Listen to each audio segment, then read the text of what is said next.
Okay, I'll call the meeting of Quesnel City Council to order.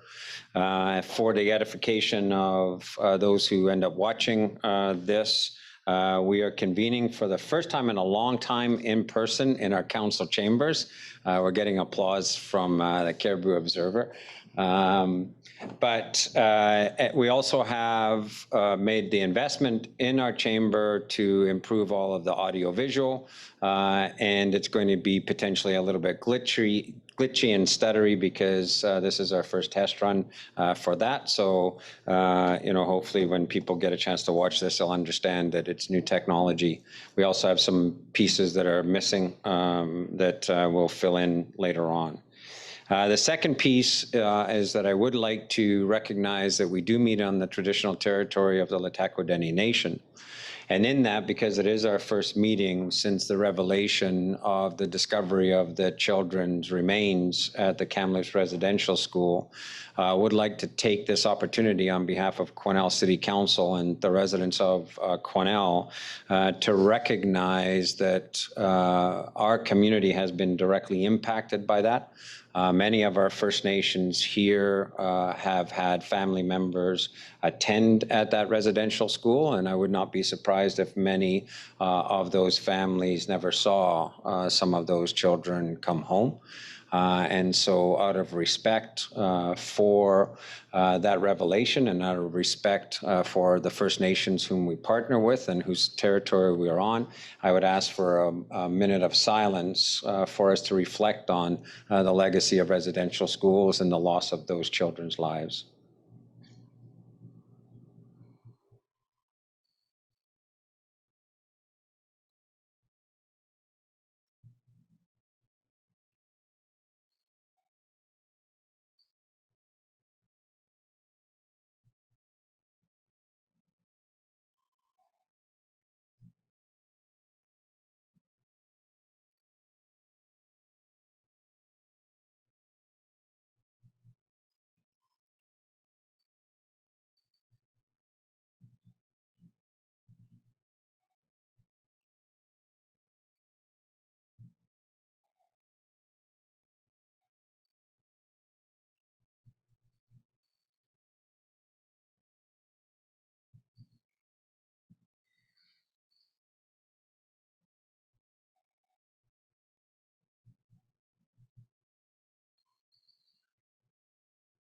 Thank you for that.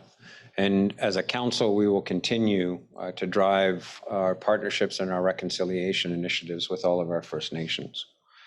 With respect to the agenda for tonight's meeting, there is one late agenda item, K8, that you have the report in front of you. And it is a late agenda item. It does not have budgetary issues. It's just something that council kind of passed on for future decisions. So, we do have the adoption, with that then approval of the agenda as amended with K8. Can I have a motion? Councillor Runge, so moved. Councillor Vic, second. All in favor? Any opposed? Seeing none, that motion is passed, and that little clicking back and forth is one of the glitches that we're sorting out so that people can see the vote without the camera being stuck on me. So the adoption of the regular minutes of May 25th, can I have a motion to adopt? Councillor Runge, so moved. Councillor Runberg, second. Any questions or comments in those minutes? All in favor of adoption? Any opposed? Seeing none, that motion has also passed. Now, we have an individual. It's all good. We have someone who's leaving our service. The announcement's all been made and been reported, and we've thankfully got his replacement in place, not just Kidding there, Sly. We are thankful we've got your replacement, but not because we were showing you the door. So Fire Chief Sylvain Gauthier, AKA Sly, started working with the City of Quesnel on March 5th in 2007 as the Deputy Fire Chief and Emergency Program Manager. Over the next few years, he worked in this capacity until taking over as the Fire Chief December 31st, 2010, and retaining the Director of Emergency Services role. Sylvain was with the Canadian Armed Forces from 1979 when he was 11 or 12, right? Because you look so young. And he was with the forces in continuous service for 26 plus years is what I've got here. So 27, okay. And went through the ranks as basic firefighter, crew chief, fire inspector, deputy platoon chief, deputy fire chief, and finished with the National Defence Headquarters in Ottawa, working on an engineering project before coming to Quesnel. Sylvain and his wife, Lisa, it says it here, Lisa, so if it's not true, I didn't write it. Somebody else wrote it, that you're actually looking forward to life with Sylvain. That's what it says. More time with him? Yeah. It says, Sylvain and his wife, Lisa, are looking forward to enjoying more time with the grandkids, which I know is very true, camping and boating. Sly will be officially retiring on June 30th, 2021, after 14 years of dedicated service to our community. On behalf of council and the community, Sly, we wish you all the best, and we thank you very much for your service to our community. So thank you. Now, we are still, even though we're coming out of COVID times, we're still in COVID times. And so we have asked, because he's a member of your cohort and working group, we've asked our new fire chief, Ron, to come up and to provide you with the little gift that we have for you and to get the obligatory picture. And then, Sly, the floor is yours. As frightening as that may seem, if you want to say a few words, please feel free to do so. So Laura's going to come around and get the picture. I'll vacate my seat, and you guys can come and get the picture with this background here. Because I don't see the new chief in the morning from 8 to 8:15, I don't see the rest of the day.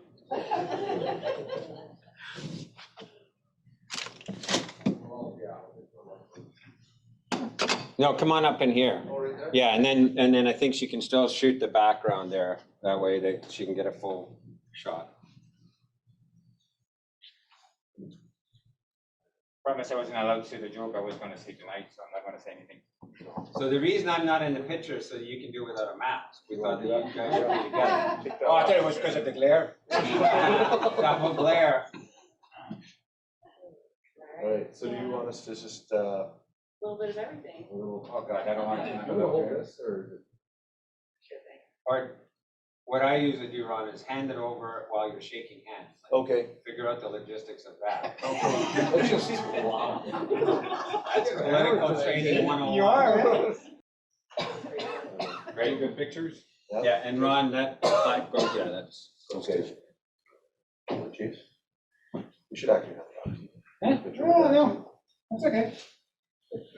There you go. Take your, Take what? take your gifts. Which one, the bag or the box? Both. Both. Thank you, man. Thanks, Chief. You still want the job?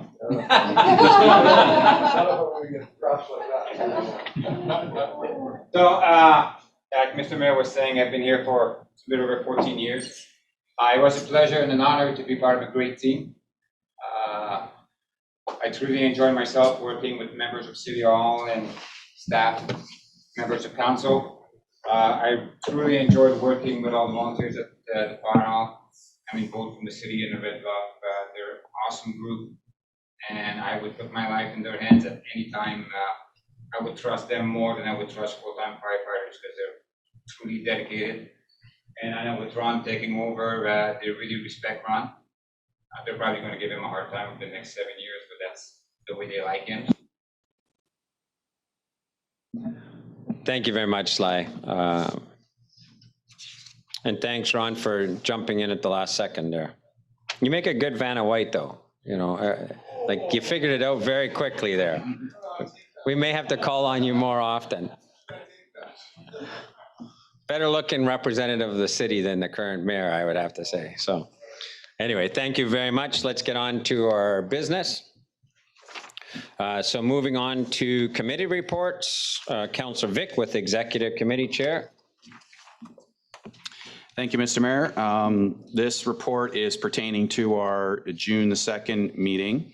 And the first thing I'll say is, and thank you for reading it if you read it. However, I'm not going to talk about it, which is the RV park component of my report, because the city manager will be covering that material verbatim in his report later on in the evening. And there's one correction. I made a reference that Director Bolton would be updating regarding some financial particulars, and that will be in the city manager's report as well. So I'll skip right on through. Actually, I'll start with upcoming community engagement and strategic communications. And again, this is a little stale because these surveys are already live in our community, and one of them is actually finished, which was an employee survey within the city. So we'll move on to strategic initiatives grant through NDIT. Executive discussed 3 possible project candidates for the next intake of the strategic investment grant through NDIT. And we executive reported prior that we were looking for an ideal candidate for this particular fund. After careful consideration and to ensure the highest possibility of success, a housing template project emerged as the optimal choice, encouraging development by providing templates for alternate home designs such as coach and laneway houses, will give more options to developers and simplify the process. Taking steps to address housing needs in our community is a high priority, and it aligns with our mission to do that. Additionally, this project and the content it generates would be portable and not transferable, and it would be transferable to other communities, which, as I understand, is an important component of success when getting a grant. So this is portable to other communities, and it gives it a much better chance of approval. The project is valued at $150,000 to $200,000, and I have a recommendation to follow after questions. The one thing you did skip over, the MRDT update. Oh, sorry about that. My apologies. So Mayor Simpson and Manager Reid brought executive up to date with the ongoing efforts to establish an MRDT in Quesnel. Unfortunately, at this stage, we haven't got the necessary numbers for the initiative to pass. And just as a reminder, that would be, the minimum level would be the support of at least 51% of accommodation providers representing at least 51% of the total number of units. Accommodation providers that have ownership lying outside the community seem less likely to support the initiative and have been more receptive to regional MRDTs. However, we will continue with efforts with stakeholders to demonstrate the value of a Quesnel and area MRDT. So we'll keep council informed. And I think that is all. And so we'll open it up for dialogue. I just want to clarify on the recommendations, and it's my fault. I should have looked at it before. We're going to have to do a proper resolution for the grant submission anyway, most likely on June 29th. So I think for tonight's conversation, all we need to do is have the executive chair speak to, any of the questions that we've got, because this isn't actually the formal, this is a recommendation from executive, but the actual formal recommendation will be coming forward anyway in its proper form. So we don't need to advance this tonight. It's just a noted minute, and I should have given you a heads up on that. Okay, so questions or comments for the chair of the exec on his report? Councillor Paul. Yes, thank you, Mr. Mayor. Regarding the community survey, it's very well done. I went into it and responded to it, and I could be wrong, but just for fun, I responded to it again, and I think it accepted a second response. And I just want to know if that is the case, if a person can respond repeatedly, and if they can, I think that that's a problem because it skew the result. I think that's the case with almost every survey we do. Most of the survey vehicles that we use can't do IP address blocks because, for example, if you have 5 members of a household who use all the same computer, they all should have a right to be able to enter. So it's always been an issue with surveys. And I guess you have to trust that most people don't have the time that you did to sit there and do it a second time, but it is a problem. It's a known issue with the kind of survey vehicle that we do use. Yeah. Any other questions or comments on the report? Okay, seeing none, thank you, Councillor Vic. Okay, and Councillor Runge on the Policy and Bylaw Committee report. Thank you very much. So this report is to inform council, and hopefully everyone's read it also, of what was discussed at the last Policy and Bylaw Committee meeting held on May 27th, 2021. So the first topic was the Quesnel Downtown Association had requested a review of the sign regulation bylaw. And we discussed and debated it with regards to the Downtown Association's request to change the bylaw regulation 1852 to allow sandwich boards on the widened sidewalks. And after a fair amount of discussion, PAPCOM recommends the request be denied.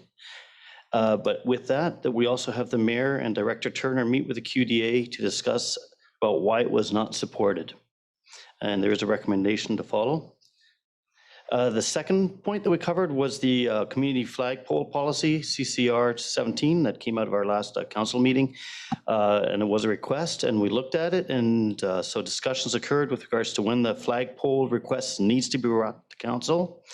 And it was found that a slight revision of the community flagpole policy, that the intent could be followed with more ease, and we also have a recommendation below. Because we were a little light in the meeting, we've also decided to look at a future action list. So as per PAPCOM's plan of work, it's getting completed. So we were looking at future action list items and suggested some of these suggestions included looking at the asset management policy with a focus to proactively support the city's strategic infrastructure as we look at active transportation, patio, tree policy reviews. And so updates will follow in the future. And I guess then we'll go to the recommendations. So recommendation 1. So let's open it up as we've done before, just for general dialogue, and then we can come to the recommendations. So questions or comments on the report itself? Okay, so moving on to the recommendation. Oh, Councillor Paul, sorry. You have to look to your right sometimes. No, I know, I'm used to everybody being in front of me. With regard to the change to the flag policy, I understand what the intent is by eliminating whichever is less. But if there is a month-long or a 2-month-long event, then is that going to pose a problem? No, we actually didn't see it posing a problem, because the whole idea of this was that the request would come to the city and the city would be looking at them. And if there were other events already in place at that time, then that request would be granted to a certain amount of time. So even if we looked at June right now, the June request is 1 month long, but we do have Indigenous Day and we have Canada Day, where we would have taken down the flag and put it up for those other events at that time and then put the flag back up. So if I may then, so if there is permission granted to a group to have the flag up for a 1 month or a 2 month period, if certain days or weeks come along within that time frame, then we can accommodate them. That is my understanding, yes. Yeah. But the whole reason for this was some of these things can easily be done by city staff, and it doesn't have to come to council all the time. And that's why we were making that revision. It's similar to what we do with the bridge. The bridge coloring is calendarized, And then remember, we were getting all kinds of requests constantly coming to council for that. And now we just have a process where staff have the green light. And if it's an anomalous one, then I get, a quick question and whether or not it should come to council. So. Okay, any other questions on the report? Okay, so then on the recommendations, go ahead, Councillor Runge. Thank you. So the first recommendation, that the Downtown Association requests to review the sign law regulation bylaw 1852, that the request from the Downtown Association to change that sign regulation bylaw be denied, and that Major Simpson and Director Turner will meet with the Quesnel Downtown Association to discuss why this request is not supported. So you're making that motion on behalf of the committee? I think I will make that motion here. Yeah, and seconder for the motion? Okay, Councillor Rudenberg. Okay, questions or comments? Councillor Vic. Thank you, Mr. Mayor. I won't support that recommendation, and I'll explain why. But first, I want to preface it by saying the QDA, I know, really appreciates the committee taking the time to reflect on it, because I know the complexities with that bylaw, and then to have a group come forward and say, we'd like you to modify that. I understand there's a lot to consider there, so I do appreciate that. I guess the reason why I won't support it is, and I almost wish that the meeting with the QDA could happen before this vote, just to give the committee that did the work with that within the QDA, they put a lot of effort into that, and I think they had some good arguments on why that should be re-examined. And I almost wish that meeting could happen before this vote.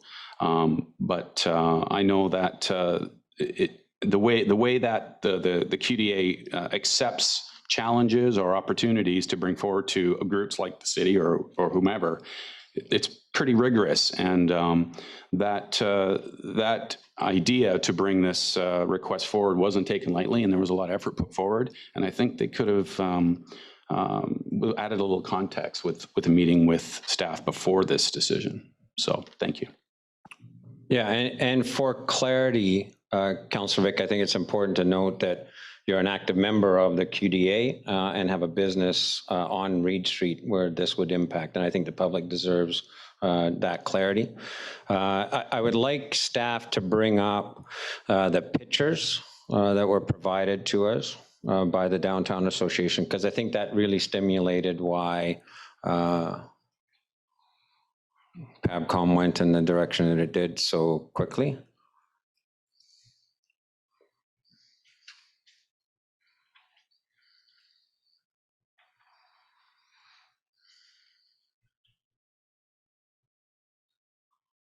So these pictures were presented as exemplar uses of sidewalk with the sandwich boards. And in all three cases, if these are regarded as exemplary, we can see from all three cases that they would negate the reason that we invested $6.5 million of taxpayer money into broadening the sidewalks. In all three cases, if we can go down a little bit to see the top one, please. You can see each time, look at how much that pinches that sidewalk, where that sandwich board is, the black one past the garbage can, and then you have the hanging baskets coming out. One of the things that we designed into the sidewalk is the ability for people who are visually impaired to be able to move up and down that sidewalk easily. And that picture shows some real problematic issues. You scroll up so we can see the second picture. And if you look at the second picture, it looks like the retailer has merchandise on the left of the picture down on the ground. I don't know whether it's balloons or what it is, and then a sandwich board. And if that person who's walking there had another child or was pulling a stroller or there's a person in a wheelchair, again, they've pinched that sidewalk quite significantly. And then if you look at the third one really speaks to what could be the biggest distraction in our downtown core by allowing the commercialization of the space that we've created. People drive up and down Reed Street, walk up and down Reed Street and tell us how great Reed Street is. Why? Because they can see the whole sidewalk. The whole brick area is available to them. They can pass easily. People in wheelchairs with mobility devices can move. They're telling us that they like why we invested in it for the purposes that we invested in it. Now, I walked Reed Street, and those with sandwich boards have their sandwich boards out.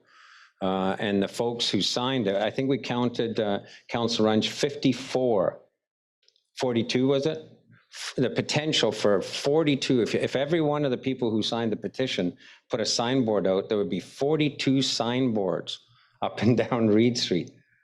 And so the committee basically said, that's not what we invested taxpayers' money in that street for. So that's why it moved quickly to just a recommendation of council. Instead of spinning to honor the QDA's dialogue, instead of just spinning on it, we're recommending that no, but let's work with the Downtown Association to meet their intent. And the only argument they made to us was that sometimes if you're walking down the street, you can't see the overhead signage, so you need a sandwich board. That was the logic that they presented. So the committee was pretty clear that why would we go down the path if this is the best example, then we don't want Reed Street looking like that. Let's just work with them to get better exposure for the signs that they do, better window treatments, things like that. So, Councillor Paul. Yes, thank you.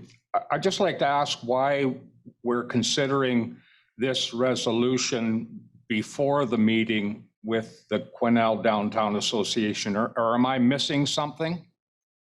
No, I mean, again, council has the ability. So a committee looked at it. On the balance of the committee's discussion, they're making a recommendation to council to not advance it. Council can act on the recommendation how they see fit. Go ahead, Councillor Paul. Thank you. Do we have a motion on the floor at the moment? Then I would like to move that we table that motion until after the meeting with the Downtown Association. So you're making a deferral motion, not a tabling motion. Yeah. You defer until after the meeting with the Downtown Association. Yes.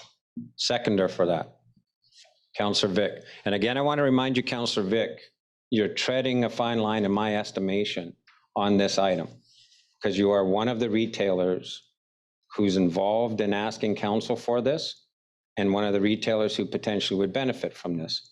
So I urge caution on how you act in this manner.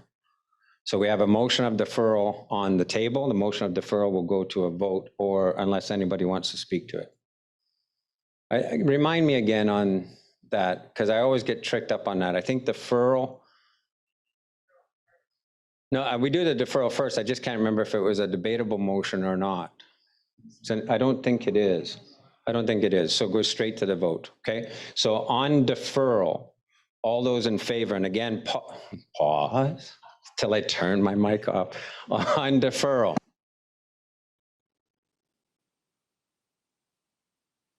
Okay, against deferral.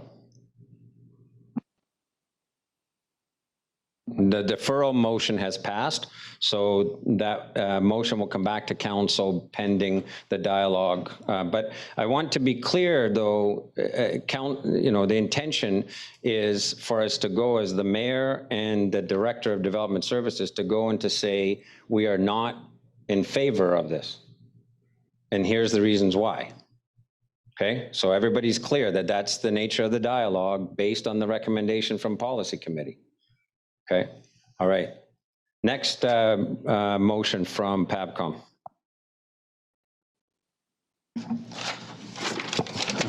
I'm sorry, I was just wiped there anyway. Community flag policy CCR 17. So that the policy and bylaw committee recommends to council that the revised community flagpole policy CCR 117 be changed with the following revision. And this has a public one, it's a tough one just to see. The removal of wording, whichever is less, under section 2A. And so I'll make that motion. Seconded, Councillor Rudenberg. Any further questions or comments on the policy? Seeing none, all those in favor of the policy change? Anyone opposed? Seeing none, that motion is passed. Thank you, Councillor Runge, for your report. The next is the Cariboo Regional District Board highlights. If there are no questions, they speak for themselves. There wasn't anything that I wanted to pull out and speak to specifically, other than noting that the South and Central still struggle to get their healthcare recruitment retention program up and running. So we're really fortunate with the model that we have and the work that continues to be done there. Seeing now, we'll move on next to a verbal report from me on the dialogue we've had around the Memorial Pavilion for the Tsilhqot'in Chiefs. So as council is aware, we've begun a dialogue with Northern Health, the Tsilhqot'in Chiefs, Southern DELEGATION, around the bench near the hospital, on where the helipad currently is, up to where the memorial plaque is. Where the discovery of ancestral remains were during the early stages of the project. So we have retained the services of Alfred Waugh, who is the Indigenous architect who's worked with us on LHTAKO Cultural Center. Alfred is starting the preliminary work, which is a dialogue with the First Nations. And we were able to sit in, and the city manager, our economic development officer, and myself joined Alfred, and we were able to engage the Tsilhqot'in Chiefs with the assistance of Estala First Nations. They hosted a Zoom meeting as a part of their band council meeting. And we just talked really about the process. We've still got a lot of work to do on land definition. We still have work to do with Northern Health in the province on the land transfer. But the intention throughout is for us to do something more appropriate on that bench to recognize the Tsilhqot'in Chiefs that are believed to have been hung and buried there. And we've made it clear in the conversation that the LHTAKO DENE people will also need some kind of memoriam as part of it. And LHTAKO will have a special dialogue with Alfred during this process as well. I think on balance, I'd look at the city manager as well. It was a very productive meeting. There were some very good ideas and, quite frankly, some very good reality checks from the First Nations leadership as well as to what the pavilion can't and can't be and what it has to end up being. From the city's perspective, we've made it clear that we envision something that is a low maintenance, no ongoing operation. So it isn't an operated site. That's what we envision. However, if in the dialogue that the desire to have it as an interpretive site or an operating site does evolve, then we would look to the Tsilhqot'in and the Southern DELEGATION to do the business case around that and to look for the funding to operate the site. It's not the city's intent to have an operating site there. And I think, again, that was well received by them as well. So that dialogue is well underway, and our desire is to try to work towards the time frame that the hospital has, which is post their project, making that land available to do a proper memorial pavilion there. The final comment, I think, is that idea of it being a self-directed or self-guided memoriam that converts into a gathering place. And I think that's going to drive the design because the Tsilhqot'in do gather on an annual basis around their territory and then come up here, usually about every 3 years or so they come up. And they did think that if there was a gathering place up here, they may make it a more regular place as well. So very good discussion, very good start. And I think Alfred got lots of insights to work with from the design perspective. So any questions or comments on that? We just wanted to keep council apprised of that evolving work. Okay, thank you. So then moving on to staff reports. K1, the child care facility, Director Turner. Thank you, Mayor. The purpose of this report is to review the revised design plans and provide second reading of the amending bylaws to allow for the construction of a 57-space daycare facility at 420 Webster Avenue. By way of background, on November 3rd, council received draft plans and a land use policy analysis to permit the use of daycare use on the subject property. An official community plan and zoning amendment to institutional uses was recommended. They have now been provided first reading. The bylaws were scheduled to return to council once site planning and further concept planning has occurred. The amended project plans are attached, as well as a revised site plan is also provided below for convenience. I do want to note to council that there may still be some amendments to this as we are in civil design stages, et cetera, considering those things as those are furthering on. Changes to the site plan include addition of a drop-off and pickup lane, amending the parking layout, and maintaining the existing playground as a separate public playground use on this property. It is noted that staff continue to work on the plans again and improve and to improve playgrounds in the neighborhood, and that there will be future separate discussions on that matter coming to council. By way of process, again, the first reading was provided. The consultation has been conducted. The OCP and draft amendments are coming to public hearing on June 29th.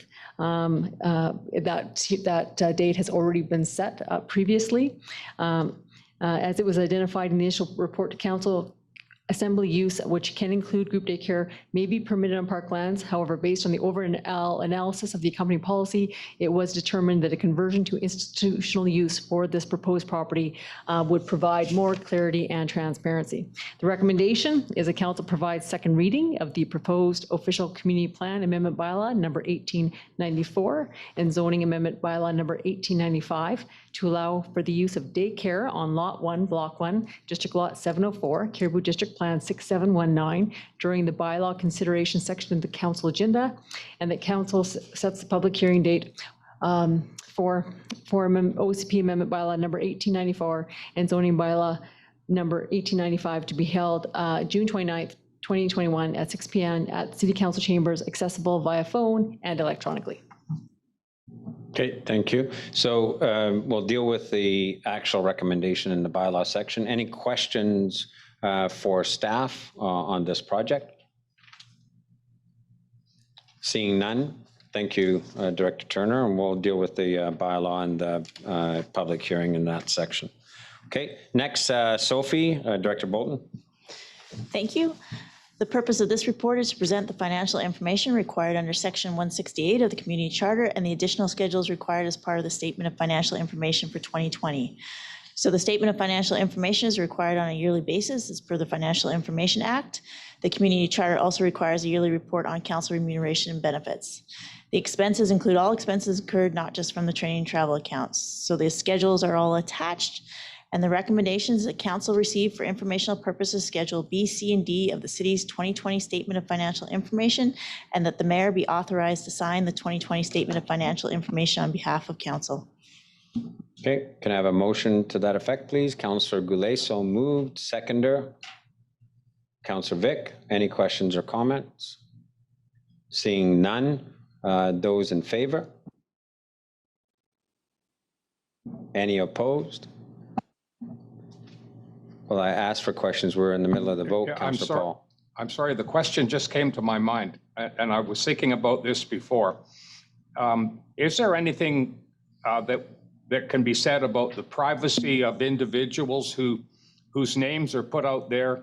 So I'm going to have to cut this off because Okay. we are in the middle of the vote, right? Okay. So if you've got a question about that, please direct to Director Bolton. This is a provincial law. I understand. Okay, I'll pursue it later. Okay, I think I called the negating votes, so that motion has. Next, then, the 2020 annual report, City Manager. Thank you, Mr. Mayor.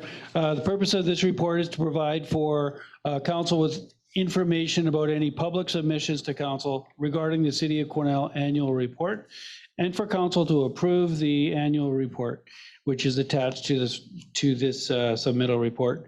So as far as process, Section 98.1 of the Community Charter requires an annual report to be completed by June 30th. There are also advertising requirements which were fully met in this process.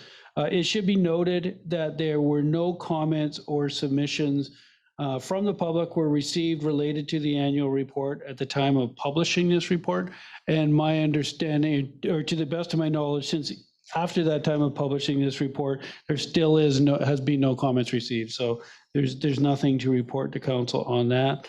The annual report, as you know, is made up of a collection of other mostly public information which has been presented to council already, such as the strategic plan, such as our financial statements. So there's not a lot of new information, as well as there's a lot of information which is gleaned from various press releases and other news bits related to Quesnel over the year. And I would like to acknowledge the work of our communications clerk in doing this, and other people supporting her in this work as well. So it's well done, and thank you to everyone involved in this. The recommendation is that the Quesnel City Council approves the 2020 annual report for the city of Quesnel. Can I have a motion to that effect, please? Councillor Runge, Councillor Rudenberg. Any questions or comments on the annual report? Okay, other than a silent good report, big thumbs up here. So, okay. So on that then, all in favor of adoption? Any opposed? Carried. Thank you very much. Okay, next the the Transit Electronic Fare Collection System, Director Norburn. Thank you. The purpose of this report is to obtain approval from council for the city to participate in the BC Transit Electronic Fare Collection System program. The city has an opportunity to participate in BC Transit Electronic Fare Collection System project which will introduce a new fare collection technology on transit buses in selected communities. Currently, Quesnel Transit has no electronic fare box system using a simple cash box and visual validation of pass products. Basically means they show the pass and the bus driver sees it. All of the other transit systems that are part of the electronic fare collection system program use GFI cash box systems. The opportunity to participate in the program is being extended to include Quesnel, even though we do not currently use GFI cash box system, because BC Transit would like students at the College of New Caledonia and the University of British Columbia, Northern British Columbia, to have the same UPass experience in both Quesnel and British Columbia, or sorry, in Prince George. The program is expected to take a number of years to develop and implement. Implementation is expected to occur in approximately 2024. The estimated cost to the city to implement the system is $30,000 a year, which will not commence until the program is implemented in roughly 2024. The primary benefits to implementing the system is improved rider convenience, reduced cash handling by city staff, and improved data reporting. And cash payment will continue to remain an option for riders who prefer to pay cash or who do not have a smartphone or credit card. The recommendation is that council commit to the city's participation in the BC Transit Electronic Fare Collection System program and direct staff to work with BC Transit to implement the program in Quesnel at an estimated cost of $30,000 a year for the municipal partner share of the cost, commencing once the program is implemented in approximately 2024. So on the recommendation, Councillor Vic so moved, Councillor Runge second. Questions or comments? Councillor Paul? Yes, thank you. A question to staff. The $30,000 annual municipal share, what is the total cost of that program? In other words, what is BC Transit contributing to this program? And I have one more question. Okay, and I don't have an exact number, but it's roughly 50-50. Thank you. So I take it then that the $30,000 annual cost is a permanent fixture. And what does that cover? Like that's like $60,000 to implement this. Let's say that 50% is BC Transit share. What do we get for our $60,000? Yeah, and we, to Councillor Paul, we had BC Transit at the last meeting, and they did do a little presentation there about the system and provided some explanation, but the components include a web portal, validators in all of the buses. I mean, it's a comprehensive software program. And I'm not sure how much other detail I can provide there. Yeah, so the presentation we were given, it's a combination of hardware and software. And the minute you get into hardware and software, you got annual fees and you got currency of the hardware software. So that really is what the fee is going to be. For convenience is really what we're buying. Councillor Runge. And I guess this is to Councillor Paul, because there will be savings anyway from the finance department from counting cash in the future. I hope we're most likely going to go much more cashless. And so if we're looking at those 100 hours a year, there's some savings already there that can be offset that. And then with regards to data for us is fabulous. Picking up the data of where the riders are and looking forward, I see us using transit systems more as call it an Uber transit system, so that, let's say there's a certain part of town that really needs transit a lot. They're going to be texting in there, the data will show it. More buses can run in that area, and buses can run more on demand to where they're not needed. And it's not going to mean less workers. It's just going to mean that we're going to realign and have better service for our customers. So to me, this is really wonderful. Councillor Vic. Exactly what he said. In addition, it stands to reason, and I remember asking this question to the BC Transit rep, that there's a high potential we're going to increase ridership because we're making it that much easier to use the system. So I see this cost, notwithstanding what Councillor Runge said, absolutely ridership will offset a lot of this cost. So, Any other questions or comments on this?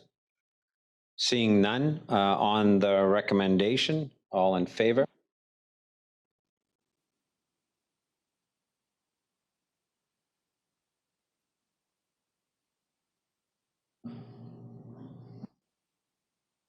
Sorry, just for staff, for some reason it froze on Councillor Paul as opposed to going back to the round. I don't know what the reason for that is. So it's just one of the things we have to monitor. Okay, but I do believe the vote got registered in the round, so we're okay. Anyone opposed? Okay, that motion has passed. Continuing with Director Norburn, the annual operating agreement.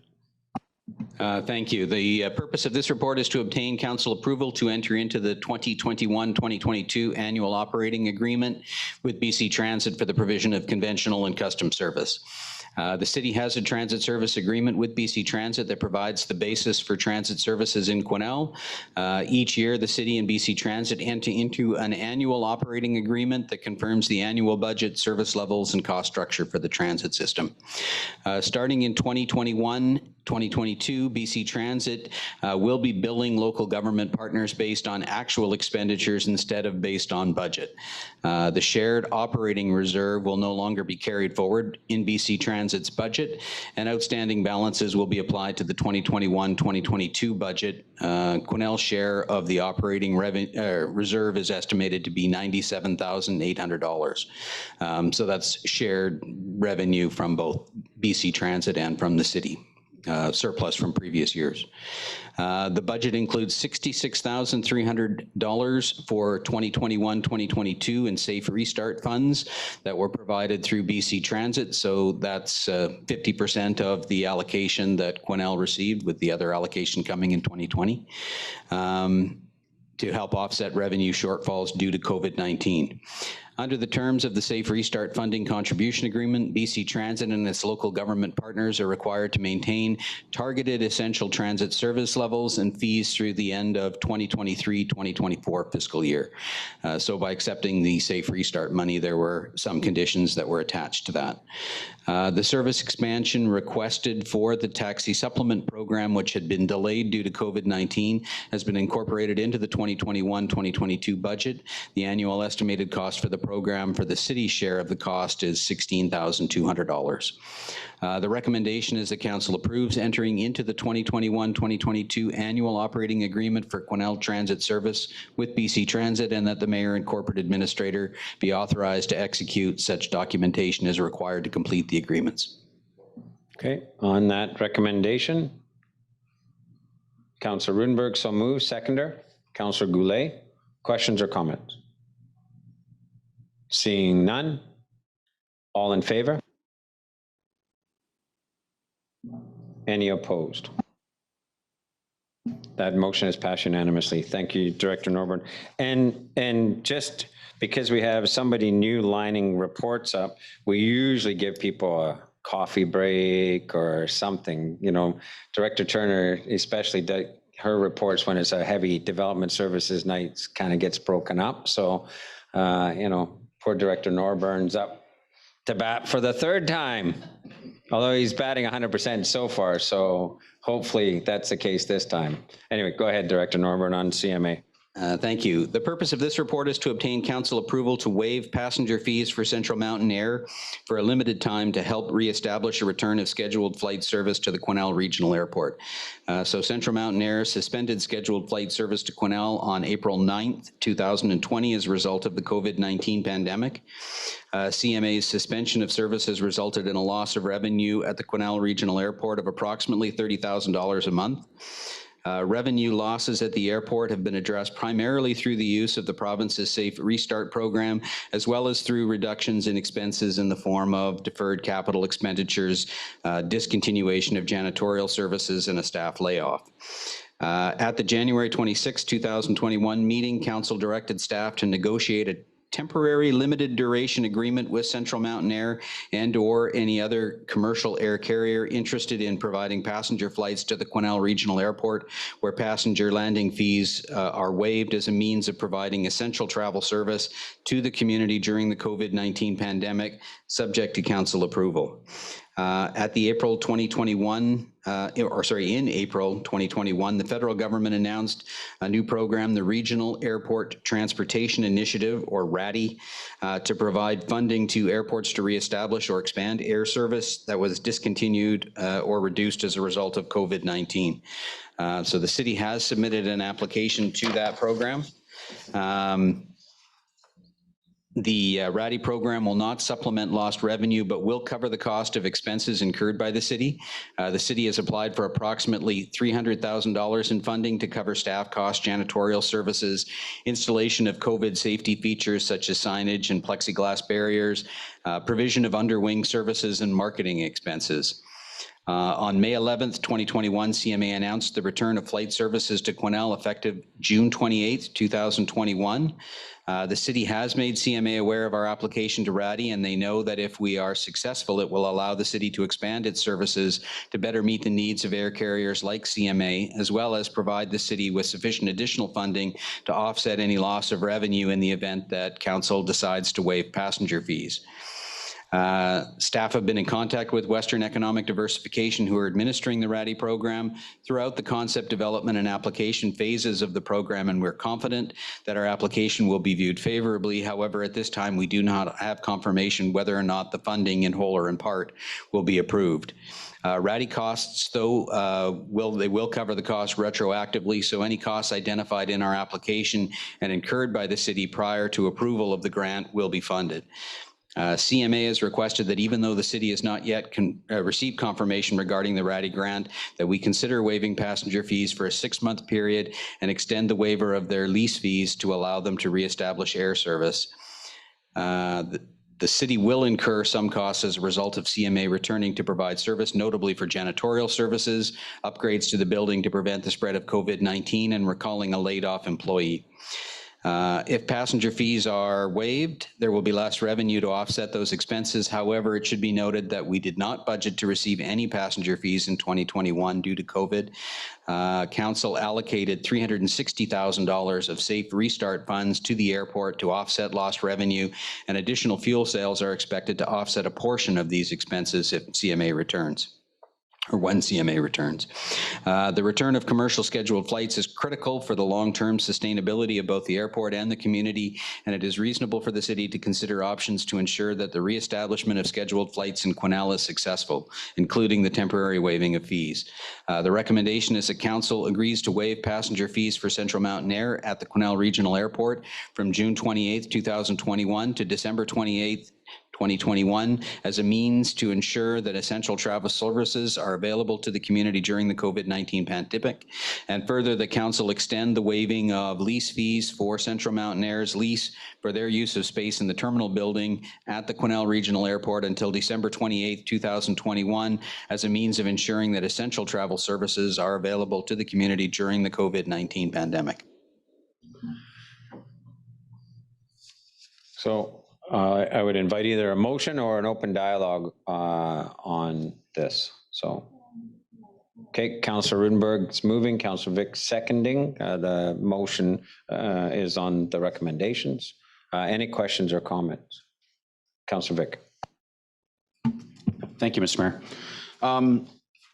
I think it's a reasonable recommendation to try and establish air travel to our community. I just wonder, this is quite a subsidy for them. Are they benefiting from other subsidies that are also lucrative, or is this like the linchpin to make this work?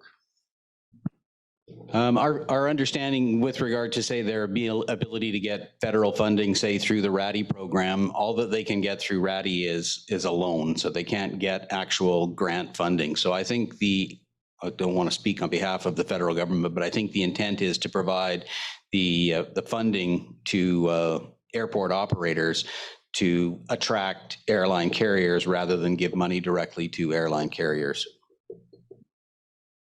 Other questions or comments?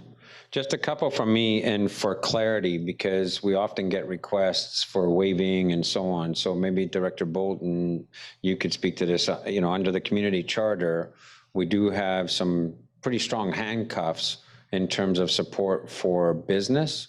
And so how does waiving fees in this particular circumstance square with that? So yes, there is section 25 of the charter that says we can't provide assistance to business, but in this case, it's trying to provide a community service. We're trying to enable essential service travel during a crisis. So it really is a different circumstance that's happening. Yeah, I just want to be clear that while it's a hard handcuff in the community charter, there are extenuating circumstances in which it can come to council and we can deliberate in this case. And that's why the language is clearly stating essential travel services are available to the community. So it's worded specifically. The second point that I want to make, though, is to Director Norburn. That the northern directors of the Cariboo Regional District and then the Cariboo Regional District Board sent a letter to CMA asking for a restoration of their services as soon as possible. Now, the CRD is a contributing partner now to the operations of the airport, and we have an agreement with them around that. But they have more taxation room than what they currently are taxing to contribute. Have we had any dialogue at all, or is it any possibility that we go to our CRD partners and ask them to assist us in this circumstance, because it is a special circumstance and we're waiving fees and we're eating additional operating costs, et cetera. Is that opportunity available to us? We can certainly always have discussions with the CRD. We haven't engaged with them on this topic, but we certainly could. Yeah, and I think for this budget year, they would have budgeted their allocation, but going into next budget year, which this covers into, I think it would be worthwhile having that conversation with them because they did take an active role in attempting to get Central Mountain Air back. So let's call that to see how active they want to be in making it and enabling it. So, Councillor Runge. Yes, thank you. My question is, are we running a time contract with CMA? Is it a 1-year contract? Is it so if we gave this to them, would we be guaranteed service going forward where we actually do get funded from them? No, we don't have any guarantees that CMA will continue to fly out of Quesnel. We have an agreement with them that sets the terms for when they do fly. This is how much we charge you, and these are the services that we provide. But we can't compel them to come if they choose not to. Okay, anything else there? So one thing from a community perspective, we'll do what we can on our end, but I think there's going to be a lot of logistical issues, supply chain issues, personnel and staffing issues before these regional flights get back up and running with any consistency. I know, for example, there's a very significant pilot issue, and that's going to cascade right through the entire industry because a lot of senior pilots took the COVID time and the downtime to take packages and go out of the system. We already had an issue with CMA flights not flying for no other reason than they couldn't get a pilot in the cockpit to fly the plane. So, I think we need to do what we need to do to try and enable this. But the other piece I'd say, and it's to the city manager as well as Director Norburn, I think we've done very good work rethinking the airport with the possibility that we would not get scheduled flights back in that airport. And I would hate to see us lose that traction. And I think as a council, we need to make sure that we continue to track on all of the good opportunities that were outlined to make that, an aerodrome as opposed to an airport, because we're not out of the woods yet on CMA. But I think everything that we talked about is all value added to make that a better business case for operating that airport. If we default back to just scheduled flights, then the ratepayers continue to subsidize that. It continues to be a headache for us. So I think we need to keep our feet to the fire ourselves as a council and through the city manager to the city corporately to continue to drive all those other options at that airport while we do this. So with that in mind, any further comments on this? Okay. So on the motion, which is the recommendation to waive fees as per written, all those in favor?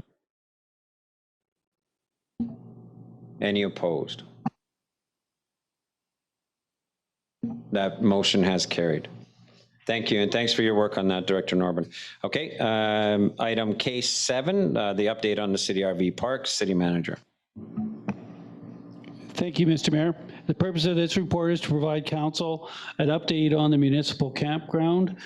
This includes a discussion of some upgrades which ECOM considered, and a discussion of what our current costing is for that site.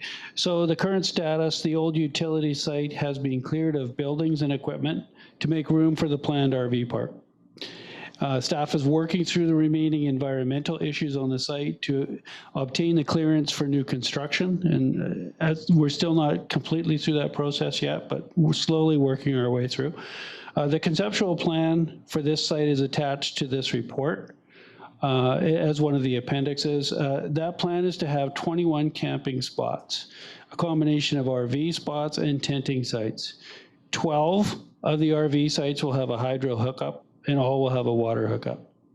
The existing Riverwalk Trail will be maintained as is, and I think it's really important for the community to know because that's such a well-used asset. So the executive committee looked at this report, and we reviewed a number of optional features which were presented along with the costing. 3 of those were the addition of a shower house to this facility, and while this was an interesting option to consider, we are considering that RV park to be short stay nature. So whether that's 3 or 4 days, so people coming into the community for a tournament or just driving through the community. So from that perspective, we felt at this point in time, it wasn't the highest priority of a facility. That would be the shower house. In addition, we considered 3-phase power upgrading. That would allow power to all of the sites, all 21 sites, and upgraded power to all those sites as well, so more amperage.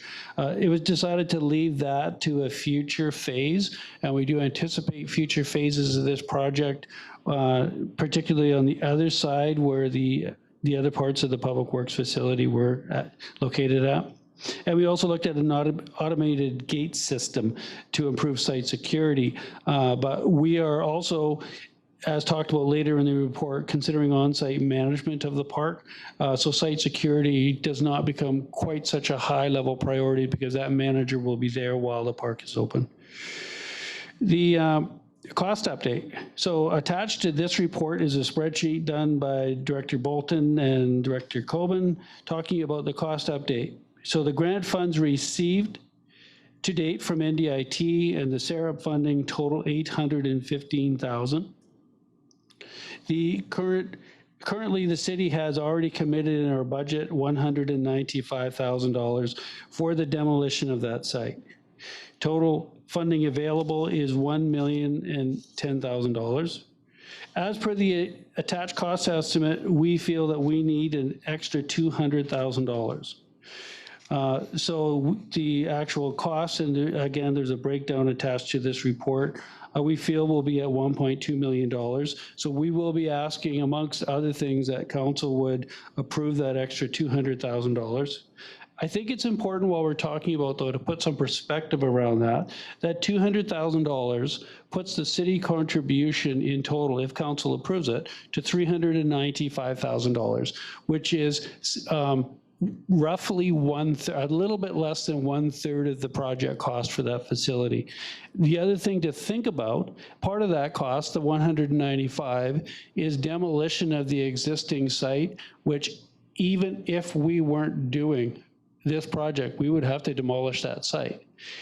In addition, even if we weren't doing that project, we would have to bring that site up to some type of a community standard. So we would still have to level it, remove the asphalt from the site, and put sod down and put grass in there. So there's other costs which we are avoiding by doing this. So I would suggest that the actual incremental cost, the true cost when you look at it from that perspective of the city, are not incrementally much more than if we had just returned the site to a grass basis. So a couple of issues that we talked about, and again, we talked about these with ECOM. Oh, sorry, I apologize. Just to back up a step. ECOM, when we looked at the recommendation on the costing, ECOM made the following recommendation to council related to project costs. That council approves $200,000 from the gas tax reserve for the municipal RV park, and that council approves the reallocation of the budgeted $195 from the demo of the public works site into this project, other areas of this project, so just into the general RV park project. So moving on from the costing, the operating model, staff posted an expression of interest request for a park operator, resulting in a proposal from a potential full-service operator. That would include having a live-in caretaker during the RV season, who would manage all aspects of that park. Staff, on receiving some positive direction from ECOM, is working with that proponent to really hone in on the cost elements of that operating model and to make sure that it will be functional for the city. Signing and naming considerations. Our economic development manager, Reed, is working with LHTAKO DENE First Nation on a cultural interpretive project along the riverfront. Through this process, we're hoping to determine an appropriate name for that municipal campground. That hasn't been selected yet, but once it has been, the signage will be developed, and that will be complementary to the other vehicle wayfinding signage that is starting to show all over the community. Relocation. The campsite location has an antique bulldozer on it that was contributed and refurbished by a community group as a play attraction for kids. This will need to be relocated because it's right in the core area of that campground. Also, the key thing is that we're looking for an appropriate location that provides continuing public access to that for kids to play on. We know it's a popular little attraction for kids, and we don't want to see it into a fenced compound where they can't access that. So we think it needs to be relocated. We're not sure where that location is yet, but it's an area that we're working on. So next steps of this project are a site disclosure statement. Approval by the MOE is being worked on by Director Turner. a detailed surveying of the site to establish grading requirements, detailed design completion of the park and utilities, construction, completion hopefully by the fall of 2021, and open for public camping in 2022. So are there questions before I go into recommendations then, or? And I'm going to suggest that we parse out each recommendation because they are discrete action items, and so we'll deal with them one at a time. Okay, so general questions, comments before we get into motions on the recommendation. Councillor Paul. Yes, thank you, Mr. Mayor. Maybe I missed it, and if I did, oh, sorry. Maybe I missed it, and if I did, I apologize, but I don't recall seeing anything as to why the decision was made to relocate the proposed campground from the upstream side of the Johnson Bridge to the downstream side. Well, Councillor Paul, I don't know how you missed that. It's been the conversation from the very beginning. Well, in the riverfront plan, Yeah, but Councillor Paul, you've been involved in a lot of conversations where the only location we've talked about in the preliminary stage has been the downstream side of Johnson Bridge. If you look at the waterfront strategy, it has that as a campground as well as a potential hostel brew pub and the RV component on the upstream side of the Johnson Bridge. But the upstream side of the Johnson Bridge, as council's been educated, will not be available for quite some time yet to come. And so we, as a council, a long time ago, said that what we're talking about is the downstream side. It has been the only location we have talked about in this entire venture, including grant applications and discussions of this council. So further to that, why has the riverfront plan not been changed to reflect the new location? So the riverfront plan is just that. It's a concept design plan. It will not, we'll not go back in and change that. It has a whole bunch of projects in there. All it is, it's just like exactly Councillor Runge got into the trap of saying, but it's got the line where two standing waves are going to be. Those standing waves are most likely not going to be there. They were just illustrative. And the same with each of the precincts, there's illustrative designs in each of the areas for potential development. They won't be the final designs. And council should have been aware of that when we signed off on the plan. They were concept drawings. Okay, thank you. I just don't remember that decision coming back to council, but I do have some concerns that I'd like to express a little later in the discussion. I don't have anybody on my speakers list. Councillor Runge, go ahead. Thank you. I've just got a couple questions, I guess, to Byron. With regards to that additional shower house, I'm looking at the cost of the bathroom there. What was the additional amount of that? Like,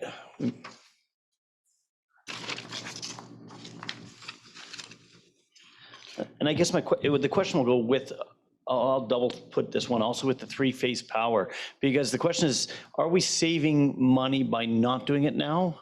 Like, is it easier to just do it all once, bite the bullet for a little bit more? Go ahead. We did have that conversation, so go ahead, City Manager. Thank you, Mr. Mayor. So the shower house as a standalone addition to this project is an incremental $110,000. And the three-phase hydro service with all upgrade to all sites powered is $350,000. So pretty substantial chunks of change as addition to this project. We felt it was important, given that the costs are already increasing, to really focus in on the project as we originally defined it and make that happen first. And then this is an ideal area to attract future grants and future expansions in phases, right? Thank you. That's great clarification on that. And then I have one other question with regards to the short stay nature of the park. Will that become an enforcement issue later? If we, because what I'm worried about is that we have this fabulous park and I say, hey, you know what? I love it. I'm going to put my RV down there and I'm going to stay all summer. Thank you. It could very well be, but when we have a park operator there who's there, a live-in park operator, it actually allows that person to manage that on an ongoing basis. And the contract will stipulate how we want the park operated. Perfect. And then the final question I have we considered the costs of when the park operator is not there to the city to maintaining the site and keeping it so that it's safe? So thank you. And I believe I believe you're referring to the off season when the park is closed.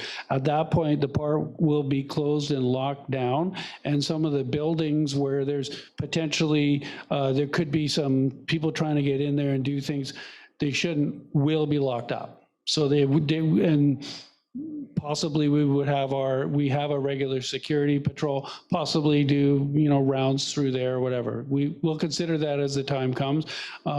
But it is to have that site secured. Okay. So I've got myself, if Councillor Paul, if you want on the list.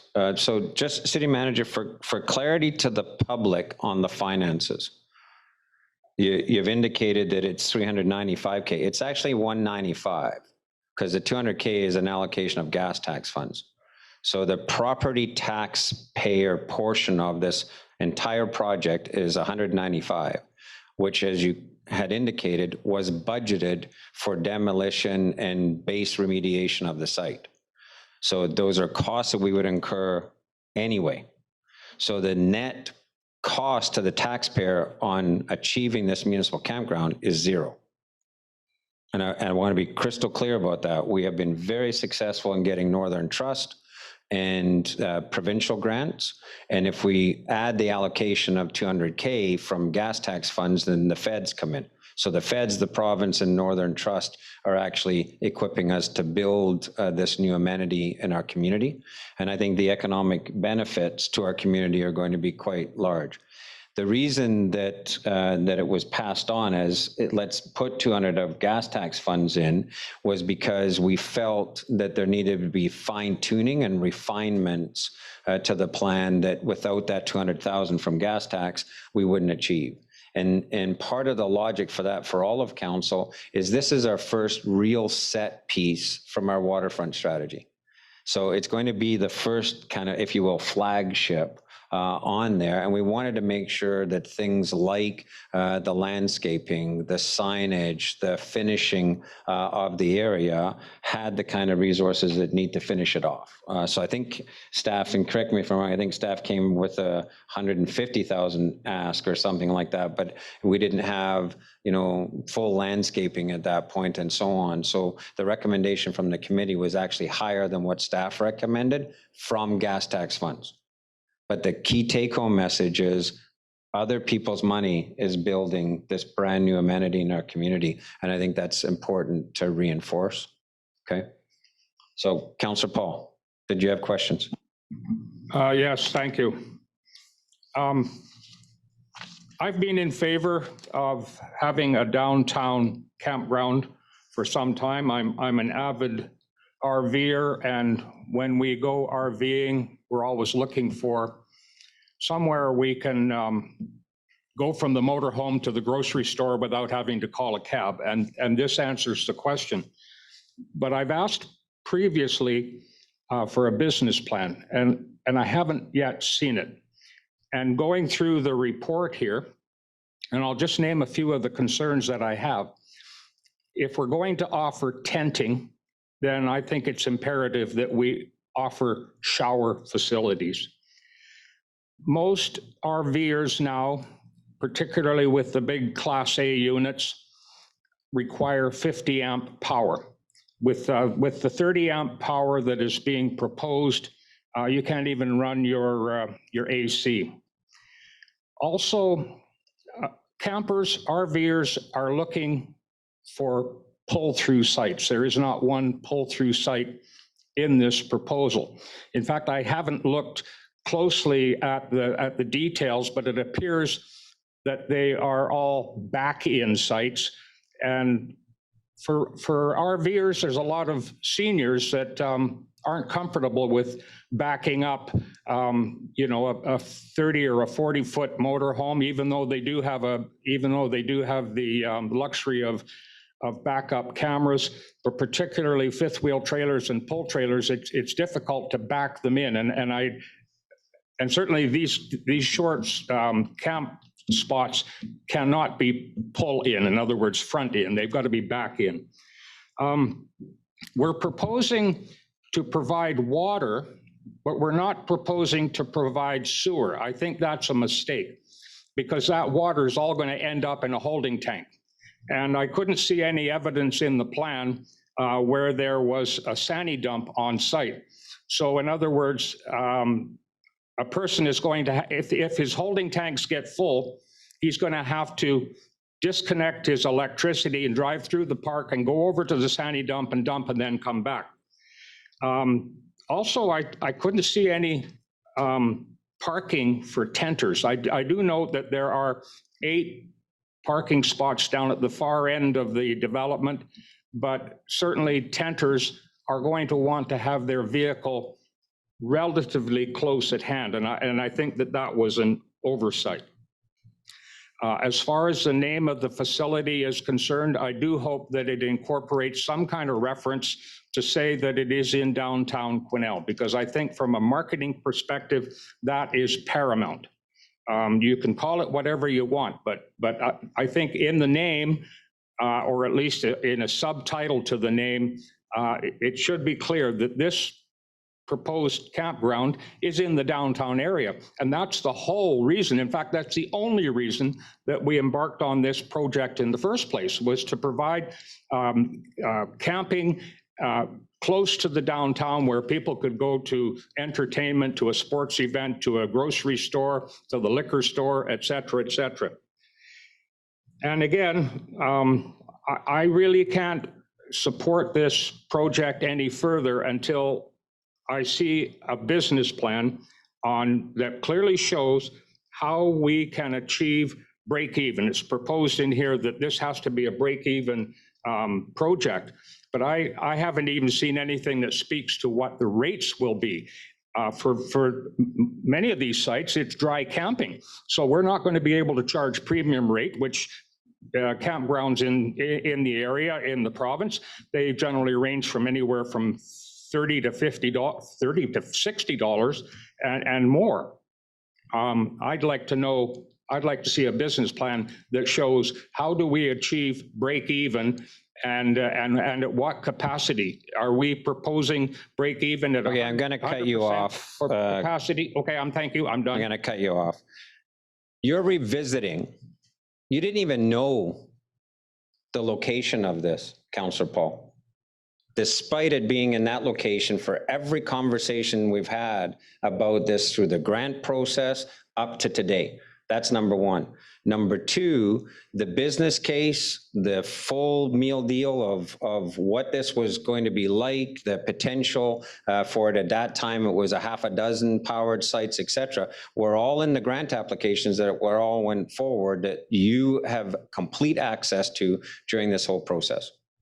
So tonight, we have some resolutions in front of us. Not one of them is going backwards to approve putting this campground in.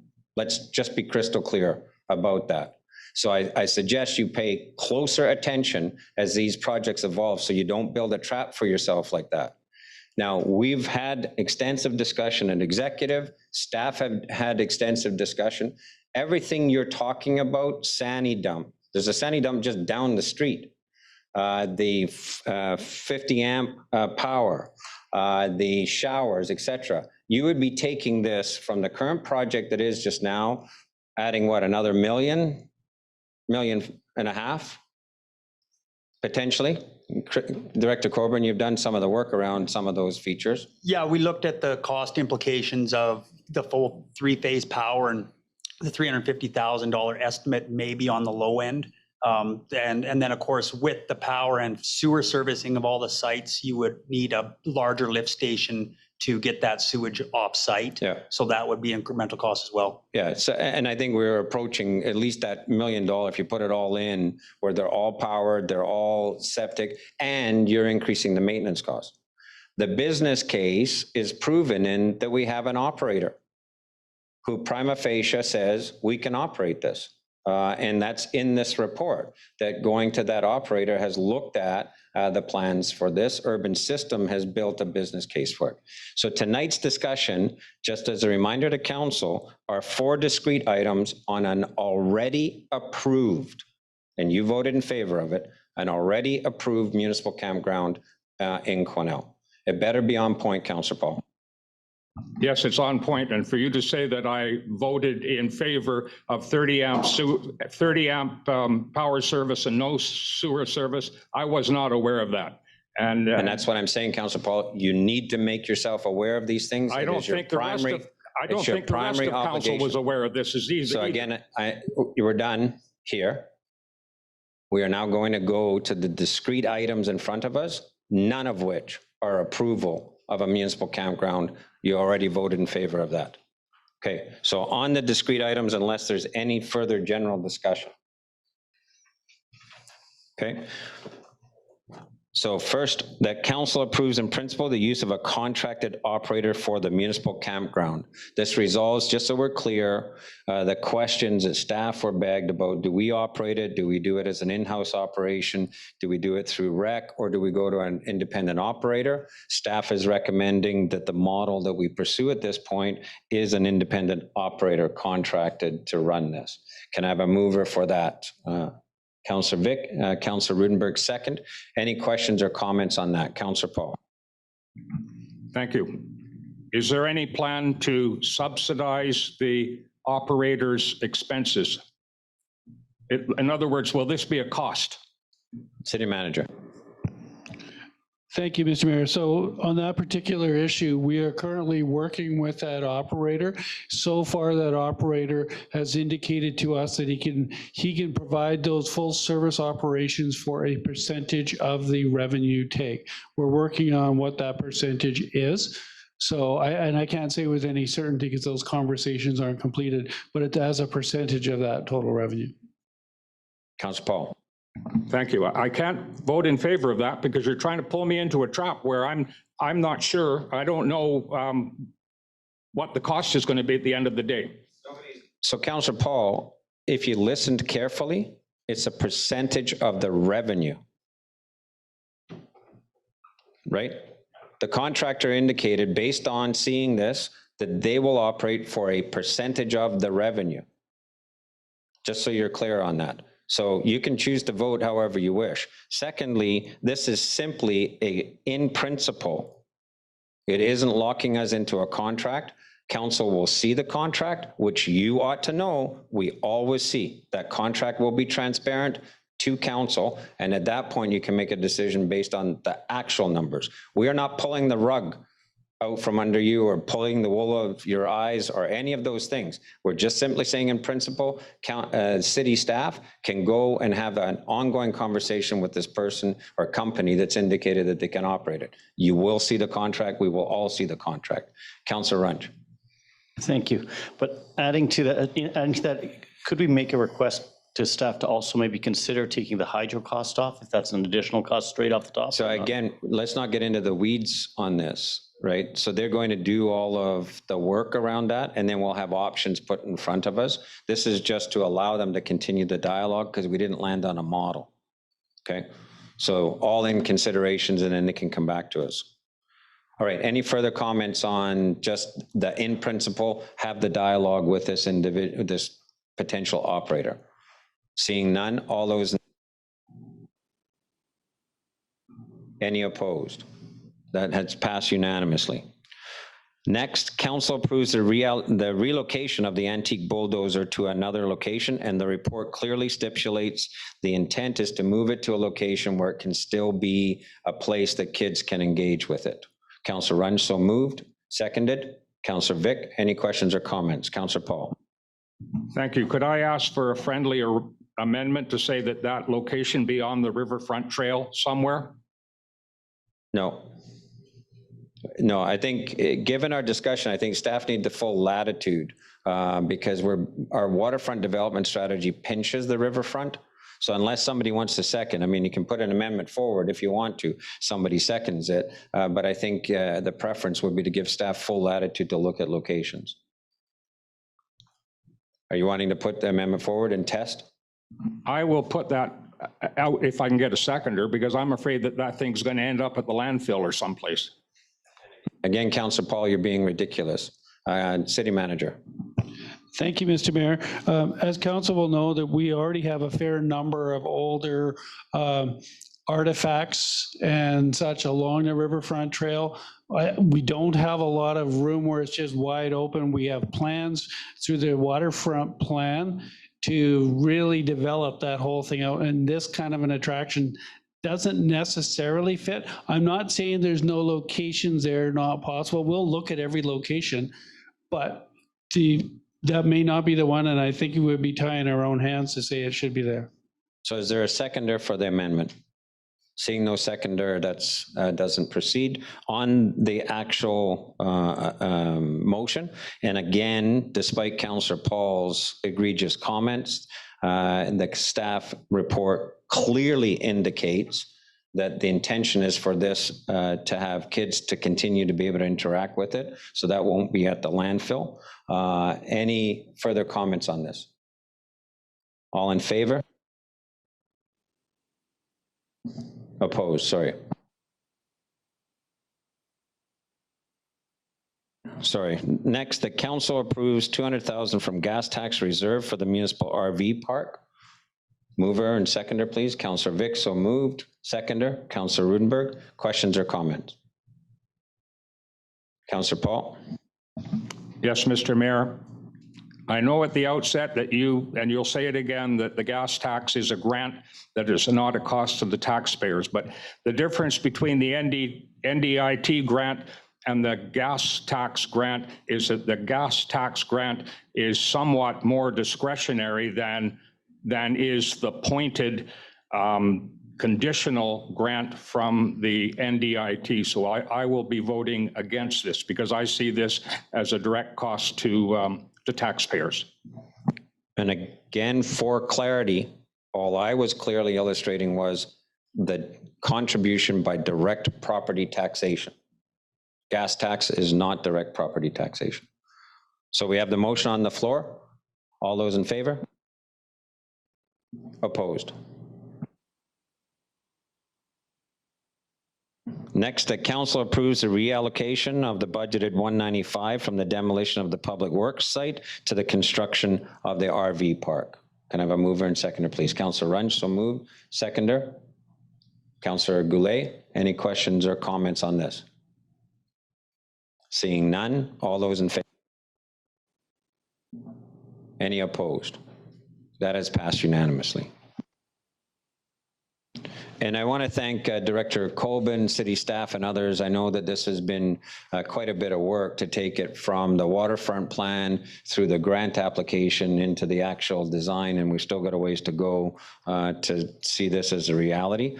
I know out in the community, there's a lot of excitement about this becoming a reality. Okay, next. The Outhouse location, K8, so that's our late agenda item. Director Bolton. Thank you. So the purpose of this report is to seek council's approval to install an outhouse at the new fuel management trail system near the airport. So the opening of the new trail system has been a success and has been drawing crowds to the new trail.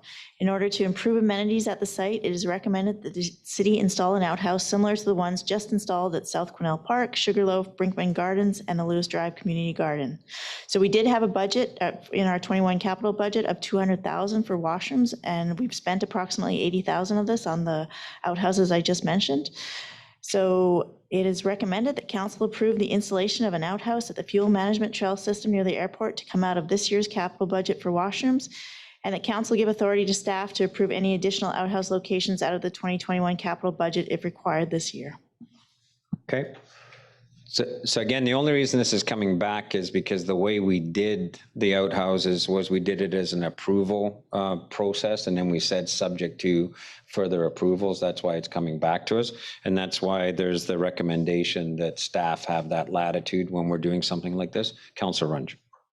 Sorry, just a question. Should these be two recommendations? They're actually quite distinct. We can treat them as two, yeah. Okay, so any further questions or comments, then I can go to the recommendations. Okay, so let's do the first. Council approve the installation of an outhouse at the fuel management trail systems and out of this year's allocated budget. Councillor Vic, so move. Seconder. Councillor Runge. Any questions or comments? Seeing none, all in favor? Any opposed?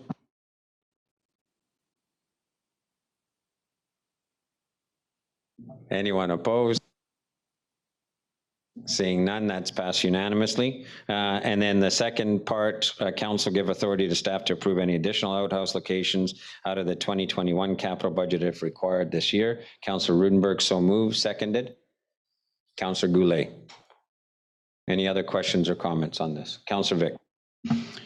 I'm not looking to amend this recommendation, but council, just by virtue of our interactions in the community, we may have some input on locations for outhouses. Is there any way that without amending this and causing an issue, can we have an opportunity to give feedback on that? So you can always give that feedback to staff. Okay. So what's happened here is we actually talked about a lot of locations.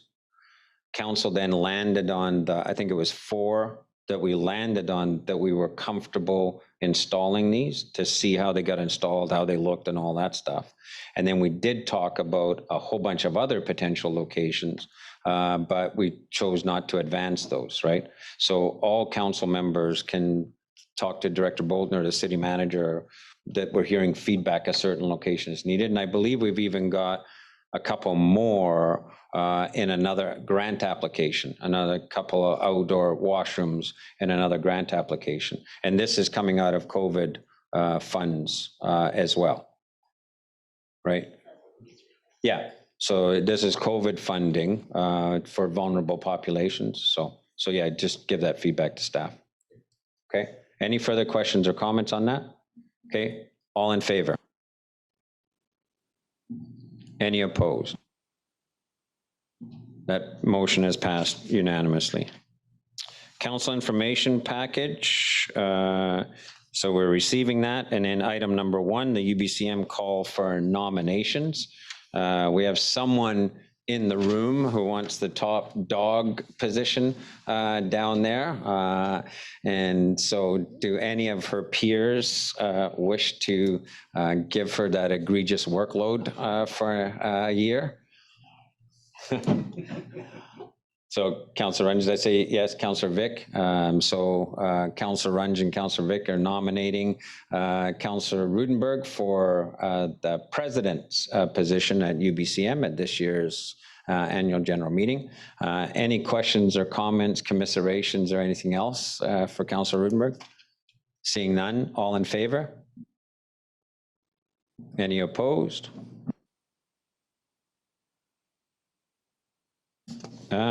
Let's go. Correspondence, you'll see that the formal community forest invitation letter dated April 26.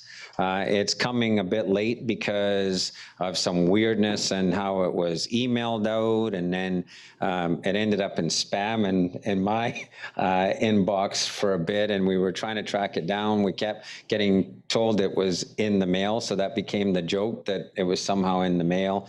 Anyway, we tracked it back, and somebody from Victoria had just emailed it to the partners, and none of us picked up on it. So we got them to resend as a formal edition so that we could get it here. We did have a good meeting this morning with staff around where we're at with the community forest. We'll be bringing a report to the June 29th meeting that will catch council up on where we're at. And as we move into the next step, some of the role that the city may need to play in that next step. So this is something we've been looking for since 1997, just for context. We've been waiting for this kind of a letter to come to us, so it's been a long haul. Okay.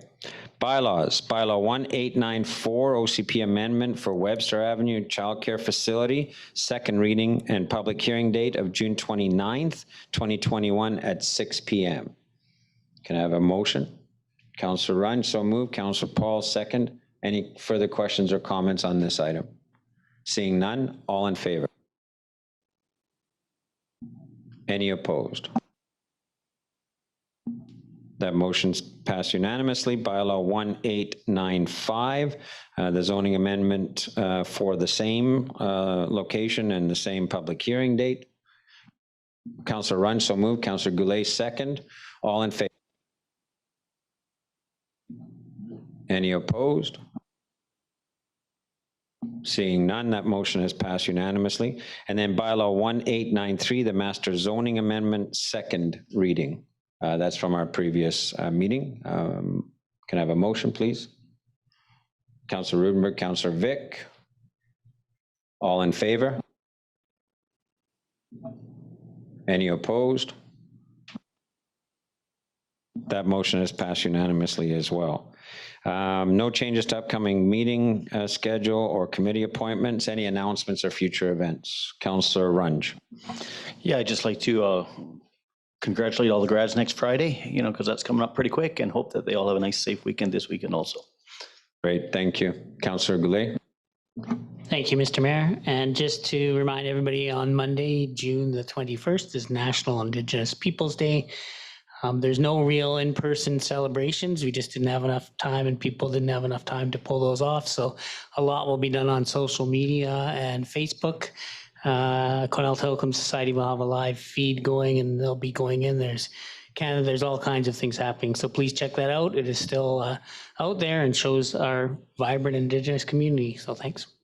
Thank you, Councillor Goulet. Anything else? Okay, just a reminder that the final voting day for the recreation referendum is this coming Saturday, June 19th.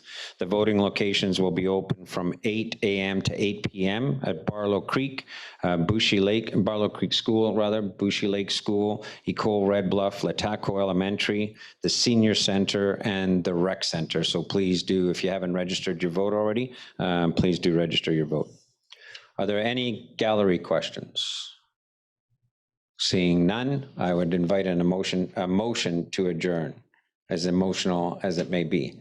Okay, Councillor Runge, so moved. Councillor Goulet, second. Any questions or comments?